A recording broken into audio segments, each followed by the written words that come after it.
uno mayor. Y nunca más se levantó profeta en Israel como Moisés, a quien haya conocido Jehová cara a cara, nadie como él en todas las señales y prodigios que Jehová le envió a hacer en tierra de Egipto, a Faraón y a todos sus siervos y a toda su tierra, y en el gran poder y en los hechos grandiosos y terribles que Moisés hizo a la vista de todo Israel. Deuteronomio 34 del 10 al 12. Reflexión. Moisés queda totalmente distinguido por sobre todos los demás profetas que Dios fue levantando hasta Juan el Bautista, quien proclamara el inicio del acercamiento del reino de Dios, allanando el camino por donde Jesús, el Mesías, iba a ser presentado ante todo Israel. No es contradictorio que Moisés, en profecía, hubiera anunciado antes que se levantaría un profeta como él, según palabra que le fue dada de Dios, la cual dice así: Profeta de en medio de ti, de tus hermanos, como yo, te levantará Jehová tu Dios, a él oiréis. Profeta les levantaré de en medio de sus hermanos, como tú, y pondré mis palabras en su boca, y él les hablará todo lo que yo le mandare, mas a cualquiera que no oyere mis palabras que él hablare en mi nombre, yo le pediré cuenta. Deuteronomio 18, 15, 18 y 19. Pues del Mesías habla la profecía, siendo que ningún otro hombre levantado por Dios como profeta pudo llegar a la altura de la comunión que tuvo Moisés con Dios, y de la magnitud de señales y prodigios que el Todopoderoso obró a través de él, no podía ser levantado otro sino uno mayor que Moisés, y este solo podía ser el Cristo, quien es Dios encarnado, y habitando entre los hombres. Y sus primeros discípulos lo tuvieron claro desde el principio, o por lo menos desde Andrés a Natanael, los 4 que le siguieron. Andrés, hermano de Simón Pedro, era uno de los 2 que habían oído a Juan, y habían seguido a Jesús. Este halló primero a su hermano Simón, y le dijo: Hemos hallado al Mesías, que traducido es, el Cristo. Felipe halló a Natanael, y le dijo: Hemos hallado a aquel de quien escribió Moisés en la ley, así como los profetas, a Jesús, el hijo de José, de Nazaret. Respondió Natanael, y le dijo: Rabí, tú eres el Hijo de Dios, tú eres el Rey de Israel. Juan 1, 40, 41, 45 y 49. Es curioso que un pescador como lo era Felipe fuera capaz de reconocer a la primera que Jesús se trataba del protagonista de la profecía de Moisés sobre el profeta que sería levantado, y que por consiguiente, este era el Hijo de Dios y el Rey de Israel, por conclusión de Natanael.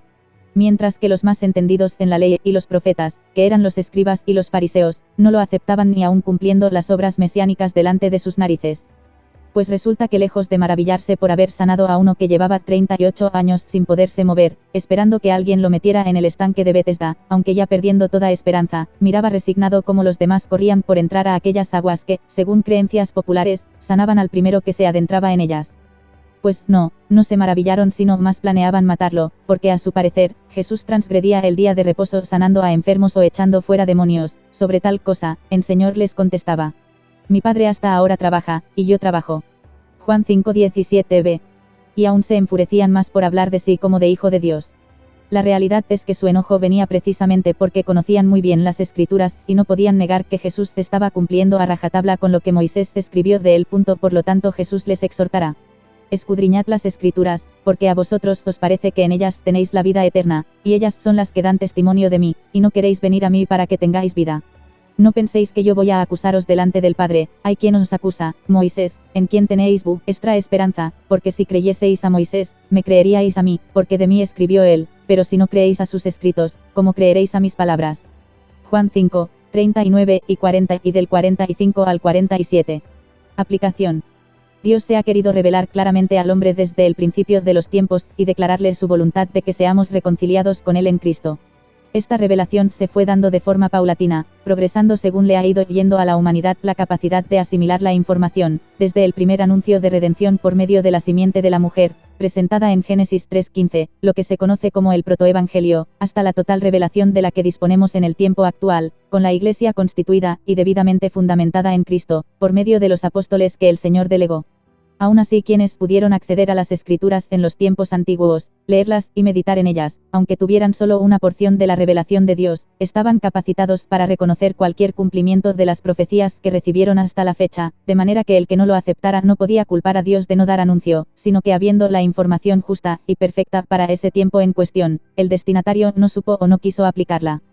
Pues el que entonces, y los que ahora se niegan a aceptar al Mesías prometido en la persona del Señor Jesucristo, sino que se desvían en divagaciones religiosas o anticristianas, estos son endurecidos en sus corazones, y velados en su mirada, por la mera obcecación de ellos.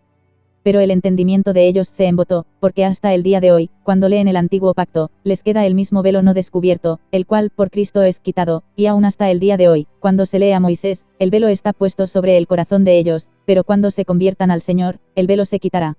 Segunda de Corintios 3 del 14 al 16. Pero mayor que la dureza del corazón del hombre es la misericordia de Dios, que en su paciencia espera a que los incrédulos sean creyentes, salvos y adoptados para él en Cristo. Porque por muy pecador que haya sido alguien contra Dios, su misma palabra indica: aún hay esperanza para todo aquel que está entre los vivos, porque mejor es perro vivo que león muerto. Eclesiastés 9:4. Dios no impide a nadie la oportunidad de arrepentirse, porque su voluntad es que nadie se pierda. Tenía que venir uno mayor a Moisés, y ya vino, se presentó ante todo Israel, pero la nación le rechazó enviándolo a la cruz, donde se dio el cumplimiento del plan de rescate de Dios para con el hombre, en pago por nuestro pecado, poniendo su vida en lugar de la nuestra, hallando nosotros así, la justificación delante del Padre por medio del Señor Jesucristo. El anuncio está escrito, y lleva proclamándose más de 2000 años desde que se consumara la perfecta obra redentora de Jesús en la cruz del Calvario, con su resurrección al tercer día, y aguardando desde que ascendió a la diestra del Padre para volver en toda su gloria para reinar sobre todas las naciones.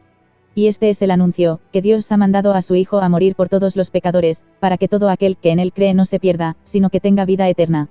Y esta es la voluntad de Dios, que nadie se pierda, sino que manda a todos y en todo lugar que se arrepientan, y puedan así ser salvos en Cristo. Acción. Qué gran privilegio el tener la oportunidad de vivir en Cristo, y librarnos así de la paga del pecado, que es la muerte. Esta lectura ha supuesto una enorme bendición a mi vida, unas fuerzas renovadas, una fe fortalecida, y un gozo restaurado en Cristo Jesús, mi Señor y Salvador. Por la perfecta palabra de Dios tratando en mi vida durante la lectura del libro de Deuteronomio, mi corazón late en gratitud, y reconoce cómo el Padre ha ido obrando en mi persona por medio de la palabra ejecutada por el Espíritu Santo en cada una de las redarguciones, enseñanzas, exhortaciones e instrucciones que he ido recibiendo a diario. Por tu perfecta palabra recibida en el transcurso de los 34 capítulos de Deuteronomio, Señor, Dios Todopoderoso y Padre amado, te doy las gracias, que todo lo que he recibido no se desvanezca en el tiempo, sino que permanezca en mis meditaciones diarias, y en mi diario caminar para ir aplicándolo todo de manera práctica, y pueda ser cada vez más semejante a Cristo. Tuya es la gloria, la honra, el poder y la alabanza, por los siglos de los siglos. Amén.